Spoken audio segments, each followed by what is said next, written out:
말씀은 역대하 27장 2절입니다. 요담이 그의 아버지 우시야의 모든 행위대로 여호와 보시기에 정직하게 행하였으나 여호와의 성전에는 들어가지 아니하였고 백성은 여전히 부패하였더라. 요담은 우시야의 뒤를 이어 왕이 되었습니다.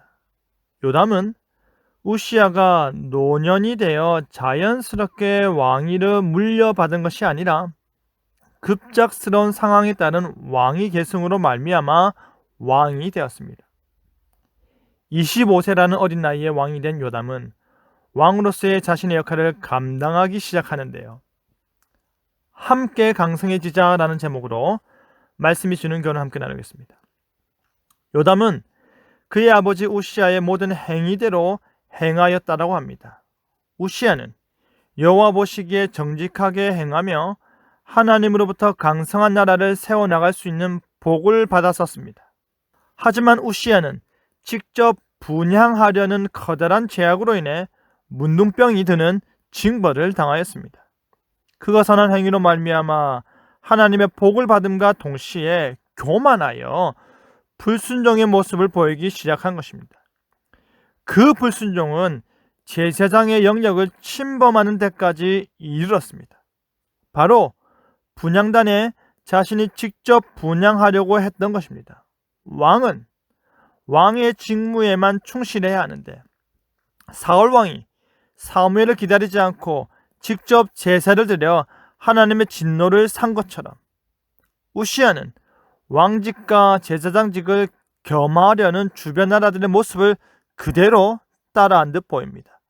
그 결과 그가 문둥병이 걸린 것입니다.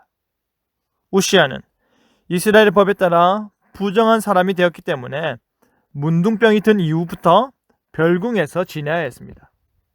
하지만 그가 별궁에서도 여전히 정치적인 영향력을 행사하면서 요담왕을 좌지우지하였던 것 같습니다. 그럼에도 불구하고 요담은 그의 아버지 우시야의 선한 부분 역시도 영향을 받아 여호와 보시기에 정직하게 행하였다라고 칭찬을 받습니다. 그뿐 아니라 요담은 자신에게 선악간에 영향력을 끼친 아버지 우시야가 현재 별궁에 있음을 보고 더더욱 하나님 앞에서 정직히 행하고자 노력했을 것입니다. 그것이 바로 여호와의 전에는 들어가지 아니하였다라는 것입니다.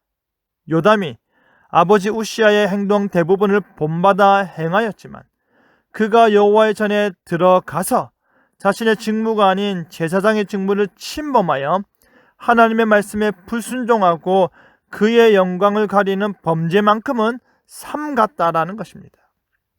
그런데 문제는 요담은 더 선한 삶을 살기 위해 노력하였지만 백성들은 그러지 않은 것 같습니다. 왕은 성전에 들어가지 않으며 하나님의 거룩성을 지키는 일에 최선을 다하고 있는데 백성들은 여전히 부패하였다라고 합니다. 그것은 바로 그들이 산당에서 제사를 행하였음을 의미하는 것입니다. 백성들은 산당에서 제사를 드리며 스스로 분향하는 죄악을 반복하고 있었던 것입니다. 왕은 변화되었는데 왕의 모범을 따라 변해야 할 백성들은 여전히 부패하여 하나님의 진노를 불러 일으켰던 것입니다. 요담은 하나님으로부터 요담이 여호와 앞에서 바른 길을 걸어갔고 점점 강하여져 갔다 이 칭찬을 받았다 하더라도 그의 백성들은 여전히 부패하였음이 그로서는 아쉬운 부분이 아닐 수 없습니다. 사랑하는 성도 여러분, 요담은 우시야의 좋은 면은 그대로 따라하였습니다. 그러나 그의 안 좋은 면은 거리를 두었습니다. 우시야가 별궁에 머물 수밖에 없는 이유를 정확히 아는 요담은 그 일을 철저하게 피하며 하나님으로부터 칭찬을 받고 또 받았던 것입니다. 그는 하나님 앞에서 바른 길을 걸어가는 왕이었고 그는 하나님 앞에서 점점 강하여져 가는 왕이었던 것입니다. 그럼에도 불구하고 그의 다스림을 받는 백성들은 여전히 부패하였음이 쓰라린 아픔으로 남는 것입니다.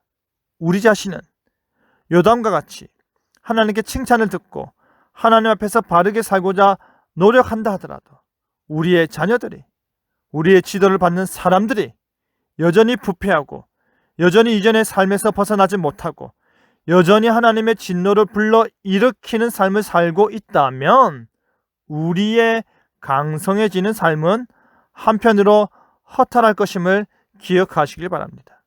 오히려 우리도 강성해지고 우리의 자녀들과 우리의 가족들과 교회 역시도 함께 강성해지는 삶을 살도록 힘쓰는 저와 여러분 되기를 간절히 바랍니다. 아멘.